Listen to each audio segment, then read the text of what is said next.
प्रवेश कर चुका है और ऐसे में जब इसका खतरा मंडरा रहा है, तमाम व्यवस्थाएं यहाँ पे की जा रही है। बहरहाल बीते 24 घंटों की अगर हम बात करें सानिया, यहाँ पे तो 13 ओमिक्रॉन मरीजों की यहाँ पे पहचान की गई है। हालांकि अब वो तमाम मरीज, जो 13 मरीज हैं, वो स्वस्थ हो चुके हैं। इनका जो सैंपल था वो 28 दिसंबर से लेकर के 1 जनवरी के मध्य जीनोम सीक्वेंसिंग के लिए इनका सैंपल भुवनेश्वर भेजा गया था। वहां से जांच रिपोर्ट बीते दिन आई है, जिसमें ये 13 संक्रमित होने की जानकारी इसमें सामने आई है। सबसे अधिक इन आंकड़ों की अगर हम बात करें तो सबसे अधिक इनमें 7 ओमिक्रॉन सैंपल जो संक्रमित हैं वो राजनांदगांव क्षेत्र के हैं। वहीं रायपुर की अगर हम बात करें तो 3 मरीज यहाँ पे ओमिक्रॉन से संक्रमित जो रायपुर से हैं, वहीं 3 संक्रमित दुर्ग से यहाँ पे जानकारी जिनके सामने आई है।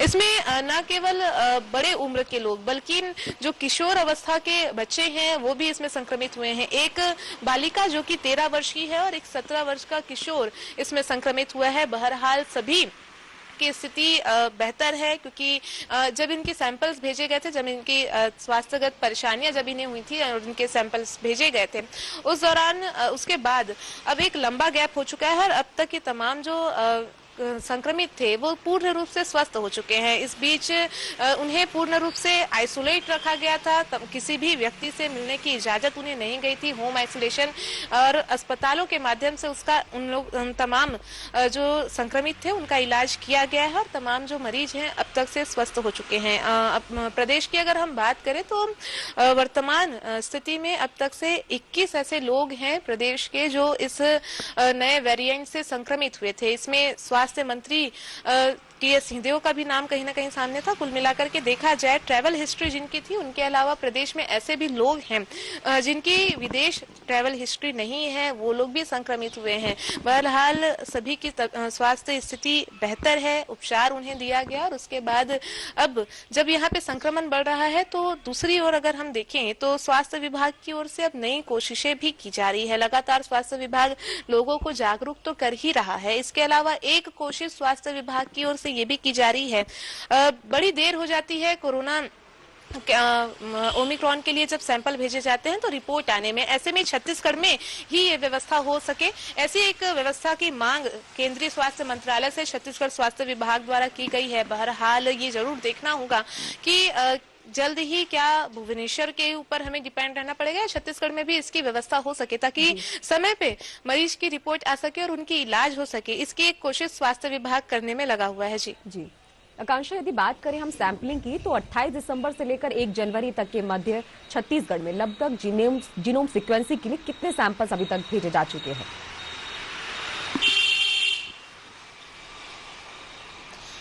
बिल्कुल, देखिए ये जब तमाम सैंपल्स भेजे गए, कुल ये 13 सैंपल्स जो पॉजिटिव रूप में आए हुए हैं, इसके अलावा अन्य सैंपल्स थे जो इसके संग में भेजे गए थे। खासतौर पर हम देखें वो तिथि जो कि हमारे सामने स्वास्थ्य विभाग की ओर से आई है वो यही है, 28 दिसंबर से लेकर के 1 जनवरी के मध्य ये तमाम सैंपल्स भेजे गए थे।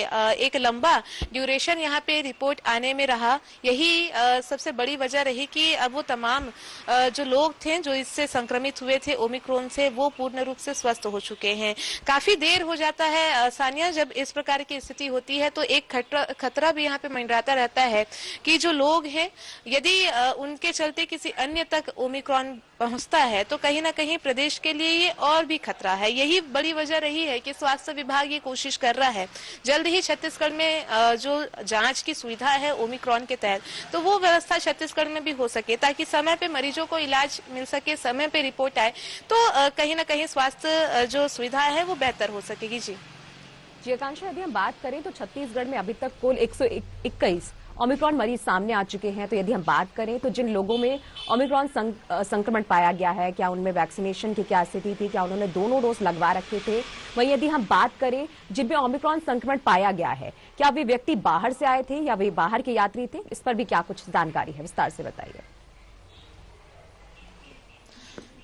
बिल्कुल, देखिए टीकाकरण की जो व्यवस्थाएं हैं उनके लिए कुछ इसमें अधिकांश ऐसे भी लोग थे जिन्होंने टीकाकरण पूर्ण रूप से ले लिया था, किन्हीं का एक डोज हुआ था, और कुछ ऐसे भी लोग थे जिनका चाहे हम किशोर अवस्थाओं की बात करें तो एक 13 वर्षीय बालिका जिनका टीकाकरण नहीं हुआ है। लेकिन ये भी है कि कुछ ऐसे लोग थे इसमें जिनकी ट्रैवल हिस्ट्री सामने आई है, कुछ ऐसे लोग थे जिनकी ट्रैवल हिस्ट्री ही नहीं थी। जैसे हम बात करें इन 21 लोग में से स्वास्थ्य मंत्री का भी एक नाम था जहां पे उनकी किसी भी प्रकार की ट्रैवल हिस्ट्री नहीं थी। ऐसे में ओमिक्रॉन का खतरा उनके तक मंडराना या अन्य लोग जिनकी ट्रैवल हिस्ट्री नहीं है और उनके तक ओमिक्रॉन का खतरा पहुंचना कहीं ना कहीं अनेक सवाल जरूर यहाँ पे खड़ा करता है। और यही वजह रही थी सानिया की लगातार स्वास्थ्य विभाग ये कोशिश कर रहा है कि जल्द ही छत्तीसगढ़ में वो सुविधा दी जाए ताकि जो लोग हैं जो इससे संक्रमित हो रहे हैं या जिनके अंदर ओमिक्रॉन के लक्षण पाए जा रहे हैं तो उनका सही समय पे रिपोर्ट जाकर के सही समय पे वो आए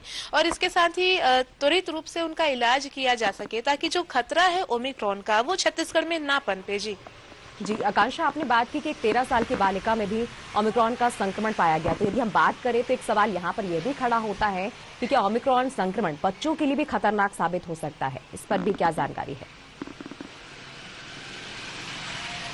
बिल्कुल, देखिए तमाम वर्ग ओमिक्रॉन के लिए खतरा, ओमिक्रॉन तमाम वर्गों के लिए यहाँ पे खतरा बना हुआ है। खासतौर पर ये जो दो लोगों की जानकारी जिसमें सामने आ रही है, 13 वर्ष की बालिका और एक 17 वर्ष का किशोर।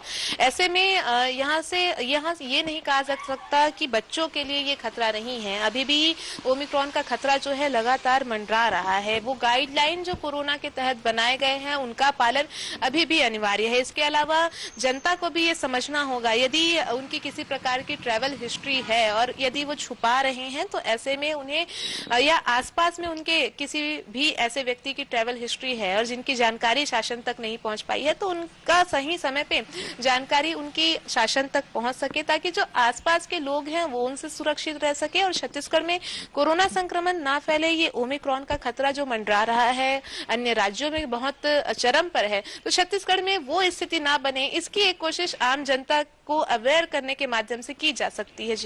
जी आकांक्षा, यदि हम बात करें तो अभी तक जिनमें भी ओमिक्रॉन संक्रमण पाया गया है इतने कितने मरीज अभी तक स्वस्थ होकर घर जा चुके हैं?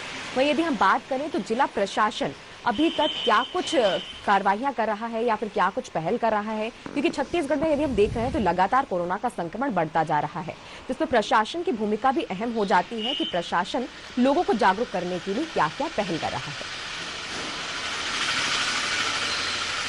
बिल्कुल, देखिए अगर ओमिक्रॉन की बात करें तो अब तक से छत्तीसगढ़ में 21 ओमिक्रॉन के मरीज सामने आ चुके हैं और ये तमाम मरीज अब तक से पूर्ण रूप से स्वस्थ हो चुके हैं। दूसरी ओर कोरोना की अगर हम चर्चा करें तो लगातार जो ग्राफ है कोरोना का वो छत्तीसगढ़ में बढ़ा हुआ है। हालांकि एक राहत की बात जरूर छत्तीसगढ़ के लिए ये है कि स्वस्थ होने वाले लोगों के आंकड़े नए संक्रमितों के मुकाबले ज्यादा है। यानी कि देखिए जो स्वस्थ रिकवरी रेट है छत्तीसगढ़ की वो लगातार अब बढ़ रही है। ये एक बेहतर हो सकता है स्थिति छत्तीसगढ़ के लिए। बहरहाल मौत का आंकड़ा कहें या फिर संक्रमण का आंकड़ा वो छत्तीसगढ़ में अभी तक से थमा नहीं है। ऐसे में जो जिला प्रशासन होती है उनकी एक मुख्य भूमिका होती है सानिया की तमाम जो लोग हैं उन्हें वो अवेयर करे, गाइडलाइन के तहत ही जो कार्य हैं वो किए जाए। इसके अलावा जो स्वास्थ्यगत व्यवस्थाएं होती है अस्पतालों से लेकर के तमाम क्षेत्रों में जहां लोगों की भीड़ होती है, चाहे हम रेलवे स्टेशन की बात करें, एयरपोर्ट की बात करें, बस स्टैंड की बात करें, तो उन क्षेत्रों में भी व्यवस्थाएं की जानी अनिवार्य है। तो इन सभी क्षेत्रों में जिला प्रशासन स्वास्थ्य विभाग की ओर से लगातार व्यवस्थाएं की जा रही है, व्यवस्थाओं का जायजा भी लिया जा रहा है। स्वास्थ्य कर्मचारियों की लगातार तमाम उन क्षेत्रों में जहां पे भीड़ होती है तो उन क्षेत्रों में उपलब्धता भी कराई जा रही है। तो कुल मिलाकर के देखा जाए भूमिका महत्वपूर्ण रूप से जिला प्रशासन और स्वास्थ्य विभाग निभा रहा है, लेकिन दूसरी ओर जनता को भी समझना आवश्यक होगा। जो गाइडलाइन बनाए गए हैं उनका जनता यदि तमाम गाइडलाइन का पालन करते हुए चले तो ये जरूर उम्मीद जताई जा सकती है कि आगामी जो खतरे की संभावना जताई जा रही है उससे छत्तीसगढ़ बचा सके। जी आकांक्षा, आपको बहुत बहुत शुक्रिया इन तमाम जानकारियों को हमारे साथ साझा करने के लिए। तो खबर हम आपको छत्तीसगढ़ के रायपुर से बता रहे थे, जहां पर प्रदेश में लगातार ओमिक्रॉन का खतरा बढ़ता जा रहा है। बता दें कि प्रदेश में 24 घंटे में ओमिक्रॉन के एक साथ 13 मरीज मिलने से हड़कंप की स्थिति बन गई है।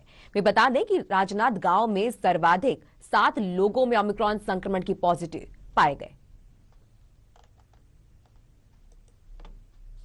तो फिलहाल के लिए बुलेटिन में इतना ही। बने रहिएगा साधना न्यूज के साथ। खबरों का सिलसिला यूं ही चलता रहेगा। तब तक के लिए नमस्कार।